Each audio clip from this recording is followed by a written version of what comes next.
எங்க அம்மா எங்க ஒய்ஃப் நீங்க செத்து இருந்தா யார் சார் கொடுப்பாங்க? நீங்க கொடுப்பீங்களா? எங்க அம்மா என் ஒய்ஃப் செத்து இருந்தா நாங்க அங்கே உங்களை நம்பி நாங்க அங்கே விட்டு நீங்க வந்து வேலை ஆகிட்டு இருக்கோம் சார். நாங்க எத்தனாயிரம் கிலோமீட்டர்ல இருந்து வேலை இருக்கோம் தெரியுமா? இங்க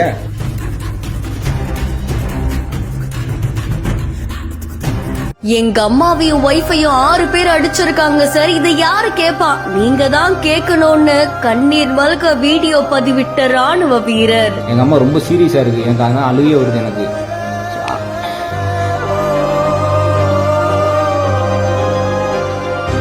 எல்லையை பாதுகாக்கும் இந்திய ராணுவ வீரரின் குடும்பத்தை பாதுகாக்க போவது யார்?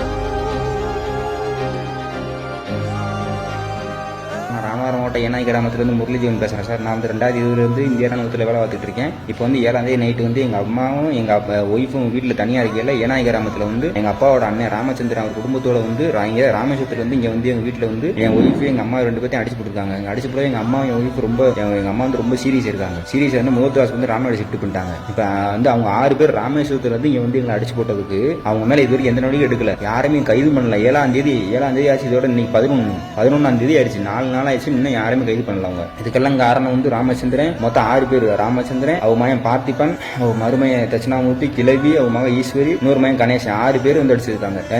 எஃப்ஐஆர் போட்டது 4 பேர் மேல தான் போட்டிருக்காங்க. அதே எஃப்ஐஆர் போட்டது வந்து எங்க மேலையும் போட்டிருக்காங்க. எப்படி அவங்க ராமேஸ்வரத்துல எங்க வீட்டுல வந்து அடிப்பாகலாம், எங்க மேல இருக்கு எஃப்ஐஆர்? எங்க அம்மா மேல, என் ஒய்ஃப் மேல, எங்க அத்தை மேல, 3 பேர் மேல எங்க எஃப்ஐஆர் போட்டிருக்காங்க சார். அவங்க வந்து எங்க அடிச்சிருக்காங்க சார்? எங்களை எதுக்கு சார் அடிச்சதுக்கு எங்க மேல எஃப்ஐஆர் போறீங்க நீங்க? அப்ப அவங்க அடிச்சா நம்ம அப்படி வாங்கி செத்து இருந்தா எங்க அம்மா எங்க ஒய்ஃப் நீங்க செத்து இருந்தா யார் சார் கொடுப்பாங்க? நீங்க கொடுப்பீங்களா? எங்க அம்மா என் வீட்டு செத்துருந்தா நாங்க அங்கே உங்களை நம்பி நாங்க அங்கேயே விட்டு இங்க வந்து வேலை ஆகிட்டு இருக்கோம் சார். நாங்க எத்தனாயிரம் கிலோமீட்டர்ல இருந்து வேலை இருக்கோம் தெரியுமா? இங்க நான் 7ஆம் தேதியிலேருந்து நம்ம ரொம்ப மன உளைச்சல் வைக்க. நான் 7ஆம் தேதி லீவ் கேட்டேன். இங்க இப்போ வாரம் நடந்துக்கிறதுனால கொடுக்கவே கிடையாது, லீவே யாரும் கிடையாது. போஜுக்கு எல்லாத்தையும் திரும்ப வர சொல்லிட்டாங்க. இதனால நான் வந்து எங்களுக்கு லீவ் கிடையாதுட்டாங்க. அதனால இங்க இருந்து எல்லாத்துக்கும் எங்க யூனிட் வந்து ஃபோன் அடிச்சோம், எஸ்பி ஆஃபீஸ் ஃபோன் அடிச்சோம், ரயில்வே ஸ்டேஷன் ஃபோன் அடிச்சோம், எல்லாத்துக்கும் ஃபோன் சொல்லிட்டு தான் இருக்கோம். இது வரைக்கும் எந்தவித ஆக்ஷன் எடுக்கல.